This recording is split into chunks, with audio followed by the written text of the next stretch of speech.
nombre es Alison, bienvenidos y bienvenidas a todos y todas. El día de hoy tenemos un nuevo episodio de nuestro programa Contertulia, un espacio de pensamiento social y humanístico que está producido por el Centro Especializado Latinoamericano de la PUCE, que está a cargo de la Facultad de Ciencias Humanas. El día de hoy, en este evento, tenemos el protagonismo de nuestra profesora Michelle Báez y, aparte de ello, al padre Carlos Ignacio Mangin. El día de hoy se tratará el tema de la crisis ambiental y de Laudato Si. Bienvenidos. Muy buenas tardes a todos y todas. Bienvenidos, bienvenido, Padre Carlos. Muy amable. Gracias por estar con nosotros. Mi nombre es Michelle Báez, soy docente de la Universidad Católica de Quito en el ámbito de la ecología política. Y esta tarde vamos a tener una interesante conversación con el Padre Carlos sobre algo muy importante que es el Laudato Si. Este Laudato Si es una encíclica lanzada por el Papa Francisco en noviembre de 2015. Empecemos por la primera pregunta, Padre. ¿Qué es una encíclica? Perfecto, me parece muy importante la precisión. Hay distintos niveles de escritos, de exhortaciones, de intervenciones, donde el magisterio de la Iglesia condensa las enseñanzas. La encíclica es el nivel máximo de este tipo de documentos, donde es una voz autorizada, oficial. Generalmente la hacen los pontífices. Tienen un grupo de peritos, de expertos que aconsejan, asesoran, revisan para que ese pensamiento pueda tener la mayor calidad, precisión y sobre todo cumpla con el objetivo que se pretende. Entonces, una encíclica busca dar doctrina oficial de la Iglesia Católica. Muy bien. Y esta doctrina que ha lanzado el Papa en 2015, ¿cómo ha sido recibida por la Iglesia Católica? Realmente batió récord de sintonía, de lectura.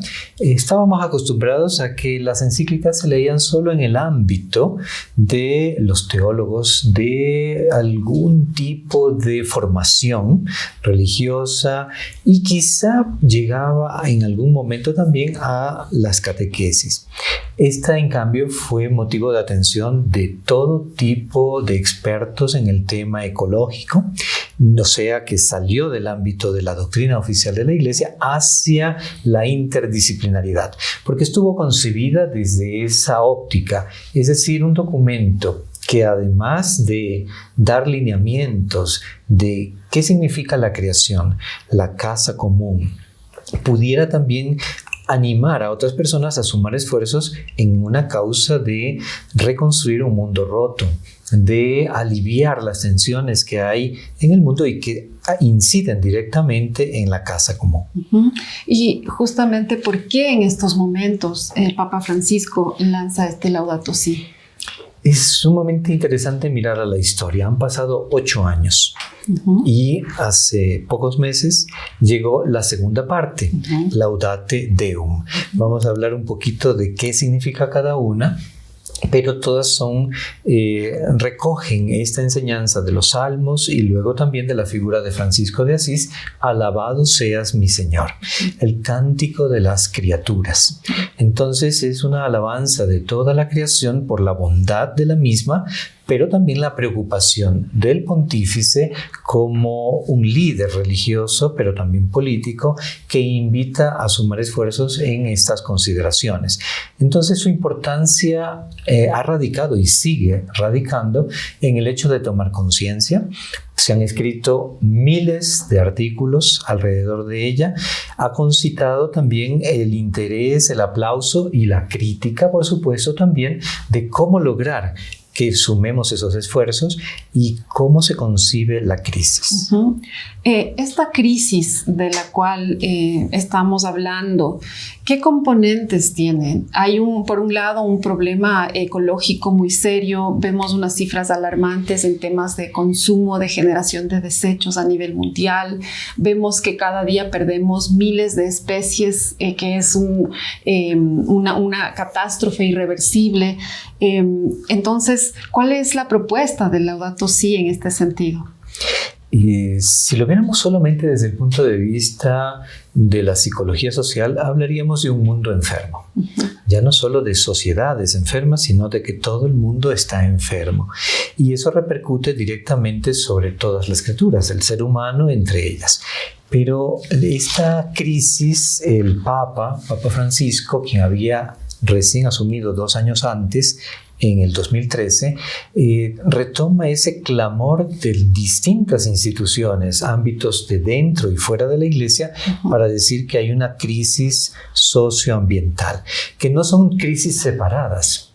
Lo interesante es la propuesta, es una crisis única, una crisis integral, donde lo económico, que tiene una gran primacía, atractivo, y también una tecnocracia totalmente desmedida, genera un impacto también en el ambiente.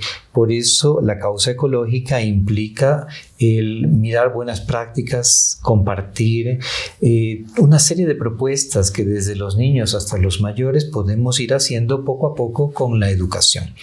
Esta crisis que afecta a las personas más vulnerables del planeta, los pobres, las personas que tienen situaciones de enfermedad, de edad o incluso de pocas capacidades de acceso a los recursos, se sienten muy afectados.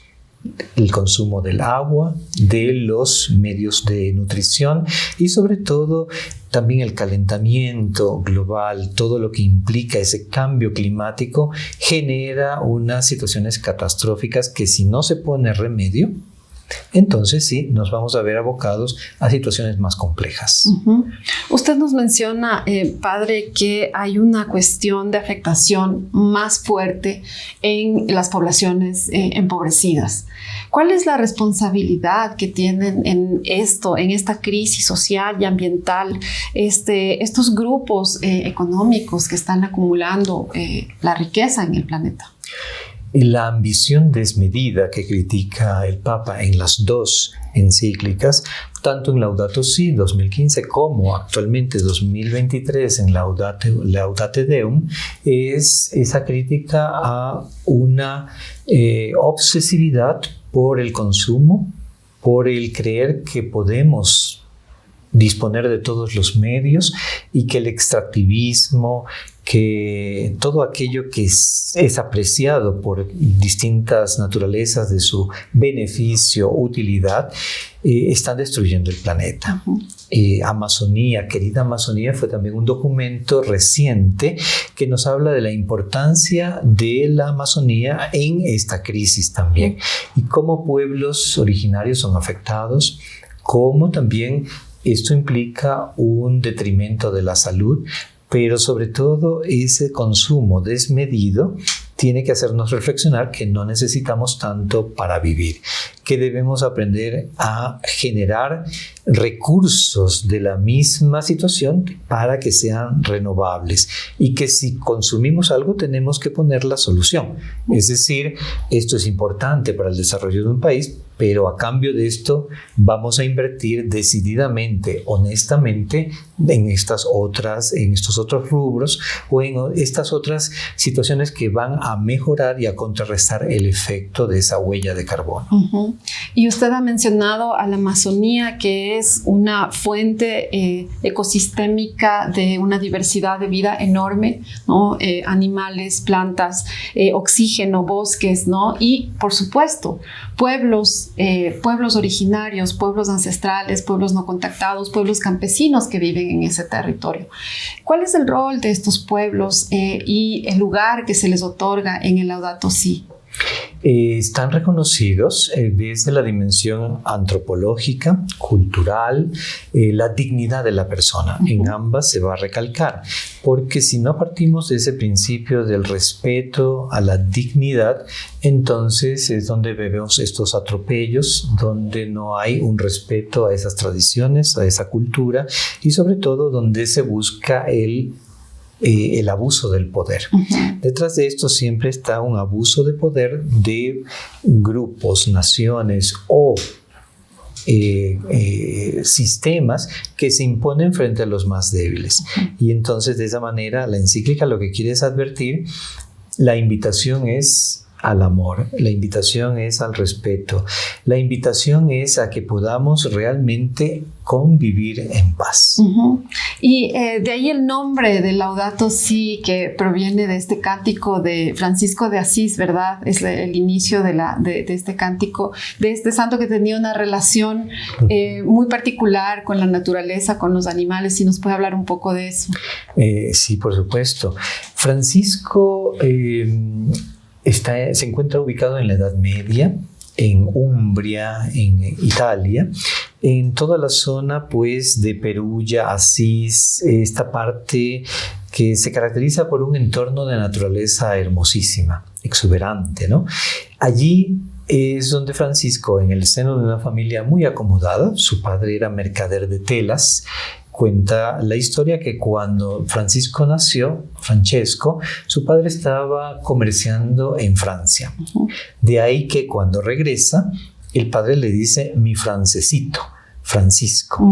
Entonces, Francisco crece en ese ambiente donde hay una naturaleza y se convive en la naturaleza. Cuando, después de su conversión, siente este llamado a una invitación más radical, a una pobreza, amar a los más desvalidos, compartir con los pobres, llega a una ermita destruida y siente una voz que le dice: Francisco, reconstruye mi iglesia. Él pensó que se trataba de levantar nuevamente esta ermita y comienza pues a sacar las piedras, a componer esto, a convocar a otros, hasta que se da cuenta que no. Se trata de reconstruir desde dentro, desde los valores más fundamentales, esta iglesia que estaba cayendo a pedazos. Hoy, de igual manera, el Papa Francisco, que toma su nombre de él, por ese amor a los pobres, por esa búsqueda de ese respeto, se compromete también con la casa común.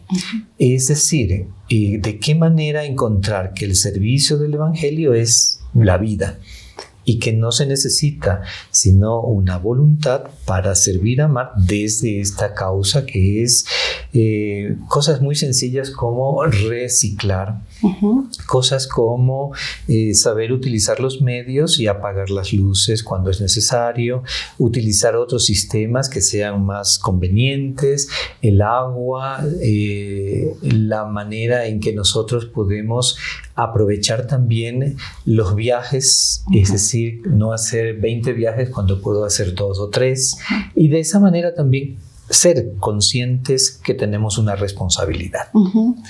¿Y cómo podríamos hacer para que estos pequeños gestos que los ciudadanos, digamos, comunes podríamos implementar para mejorar, disminuir las emisiones de gases de efecto invernadero, nuestras conductas que reduzcan el consumo, etcétera? ¿Cómo podríamos hacer más bien para que esto se produzca a gran escala? ¿Cómo obligar, por ejemplo, a las grandes corporaciones contaminantes para que cambien su lógica de desecho, de consumo, o como usted mencionaba, a las grandes potencias, puesto que sí, el ciudadano común puede cambiar estas conductas, sin embargo el impacto sería muy pequeño en comparación con aquello que podríamos lograr si es que digamos, apuntamos hacia unas responsabilidades mayores. Totalmente de acuerdo en la percepción. El cambio empieza por uno. Si yo no me comprometo, no puedo esperar a que se vuelva un gran impacto. Entonces tiene que partir de un convencimiento personal, una opción de vida, y eso arrastra. Entonces lo pequeño tiene un valor impresionantemente grande y ese es el impacto que luego va a ir generando también a través de la educación, lo que el CELA hace, por ejemplo, cómo estudiar en Latinoamérica este fenómeno, o de una manera interdisciplinaria, cómo estamos comprometidos con el cambio climático y sus efectos. Nos han avisado del fenómeno del Niño, llega. Bueno, ¿cómo nos preparamos para eso o somos indolentes? ¿De qué manera entonces entendemos también que esa responsabilidad generará un impacto cada vez mayor si lo hacemos, mostramos las buenas prácticas, y luego en nuestra casa también podemos tener un pequeño huerto y entonces el vecino dirá, mira qué bonito, también yo puedo, y eso puede generar comunidades de mayor resiliencia. Entonces el rol de la educación es muy importante, ¿no? Y el rol de la política pública también en este sentido. De suyo, muchos fondos concursables están apoyando este tema y esta causa. Cualquier tema de escritura académica, por ejemplo, que tenga que ver con la ecología o con un compromiso, será muy bien aceptado, asumido en la comunidad científica. Lo mismo en las campañas que puedan ser a micro, mediano o macro impacto, pueden también ser apoyadas por estos organismos internacionales que generan fuentes, recursos que pueden ser también para nosotros. Muy bien, y para volver un poquito al tema de la propuesta como tal de Laudato Si, hay un concepto central que es el de la casa común. ¿Nos puede explicar un poco más a qué se refiere el Papa cuando nos habla de la casa común? Por supuesto, si Laudato Si significa alabado seas mi Señor desde este salmo y cántico de las criaturas, Laudate Deum dice en latín, alaben a Dios. Entonces, ¿qué ha pasado en estos 8 años de reflexión, de acogida de la encíclica para hacer un movimiento donde se ve que la casa común debe ser reconciliada? Entonces, es un proceso de reconciliación con uno mismo, con los congéneres con los que vivimos, con la creación, y esa es la casa común. Entonces implica una interrelación de reconciliaciones, de volver a poner junto lo que se ha separado. Y entonces nuestra relación con la naturaleza la hemos perdido en muchas circunstancias. El tráfico, el tiempo, la manera de consumir no respeta. Y lo que esta invitación es a volver a poner junto aquello que debe estarlo, porque estamos integrados en una casa común.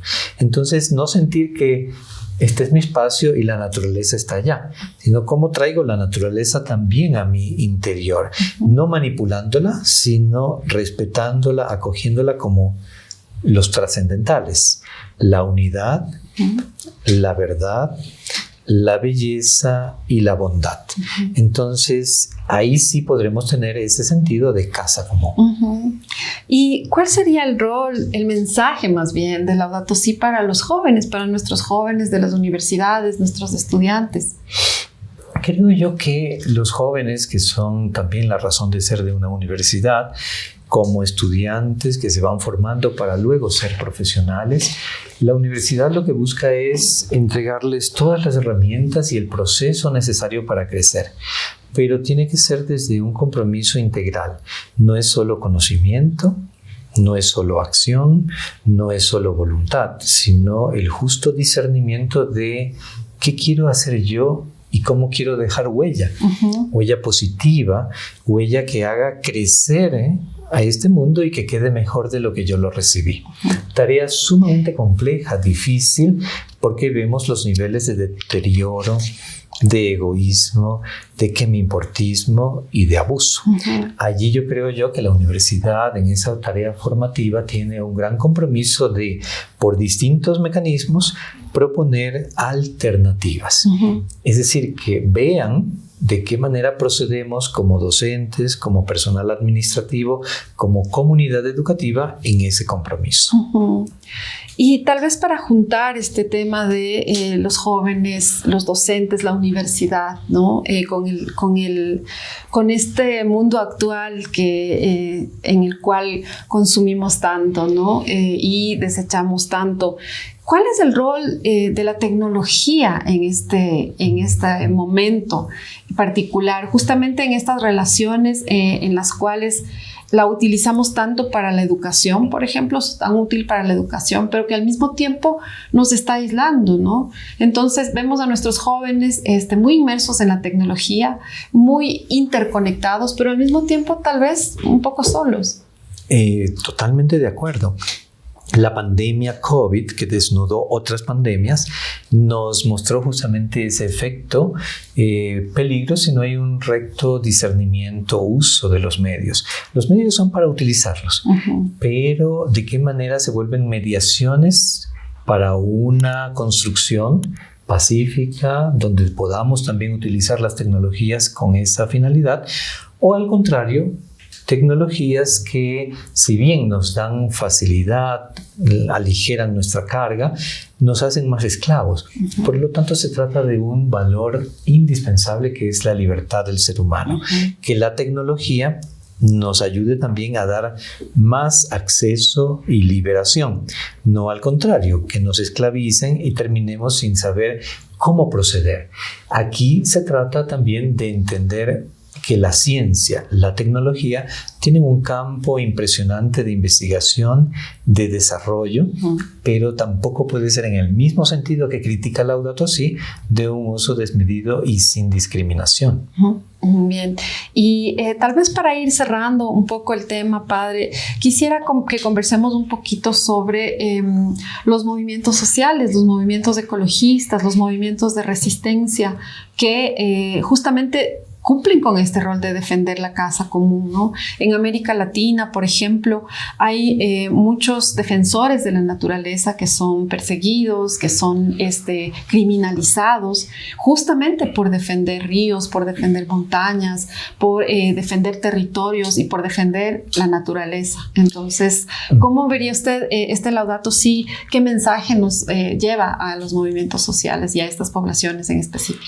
Quisiera volver a esta pregunta anterior de la formación. Creo que una formación política es vital para que tengamos participación.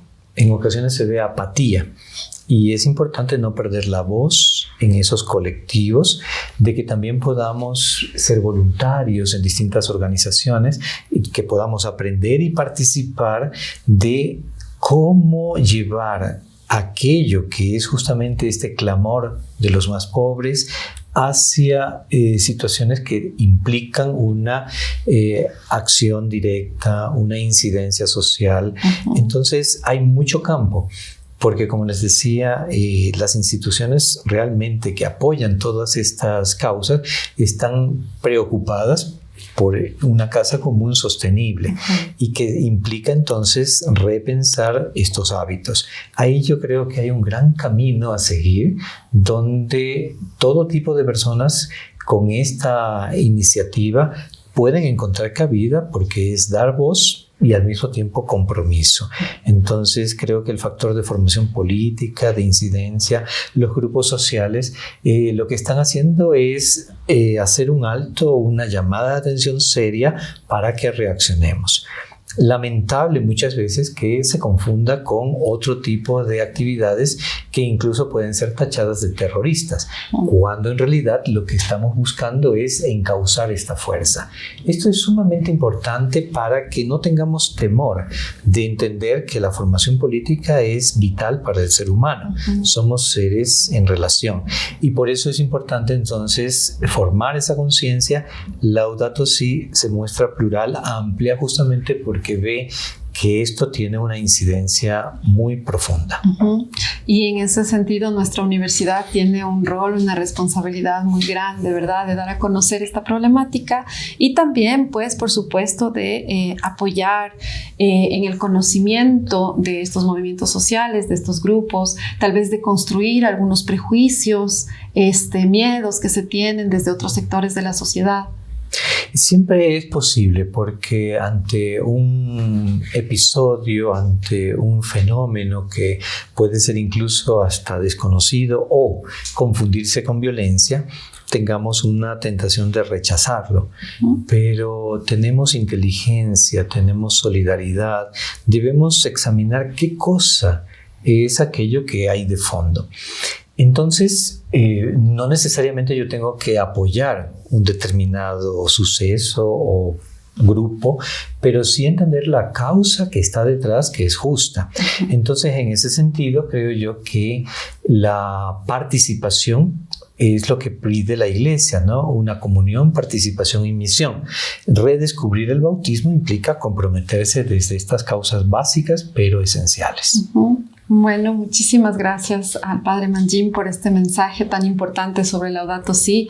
Les recomendamos que lo lean. Es una lectura que, además de ser muy, muy rica, nos trae muchas ideas, muchas reflexiones muy profundas sobre nuestra forma de relacionarnos entre seres humanos y como seres humanos con la naturaleza. Esta herida de la que se habla en la actualidad en nuestros vínculos sociales tiene un camino a partir del Laudato Si. Entonces, se la recomiendo. Muchas gracias. Gracias a ustedes y adelante con este compromiso que han emprendido con buen pie. Agradeciendo muchísimo la participación del día de hoy de Michelle y el Padre Manjin, quisiera darle las gracias a usted de manera especial y adicional, querido Padre, díganos, ¿cuál es su comentario para poder finalizar con este tema? Bueno, solamente agradecer esta invitación y recordar que la PUCE es una universidad comprometida con Laudato Si. Está generando propuestas, estudios, alternativas para que en unos pocos años podamos realmente decir esta es una universidad, un centro de estudios de formación comprometido y aquí están las acciones. Eso va a ir generando ese impacto, esa incidencia progresiva que ya con esta presentación también nos anima a seguir adelante. Muchísimas gracias. A usted, les agradecemos inmensamente su participación. Esperamos que en futuras ocasiones podamos contar con ustedes nuevamente. Y para finalizar este podcast, quisiera pedirles e incentivarles a ustedes a que sigan las recomendaciones tanto de Michelle como del Padre Manjin y adicional, comentarles que estamos en YouTube, en TikTok y que nos sigan en nuestras redes sociales también de la facultad. Muchas gracias a todos. Esperamos que sigan con nosotros en nuestros siguientes capítulos.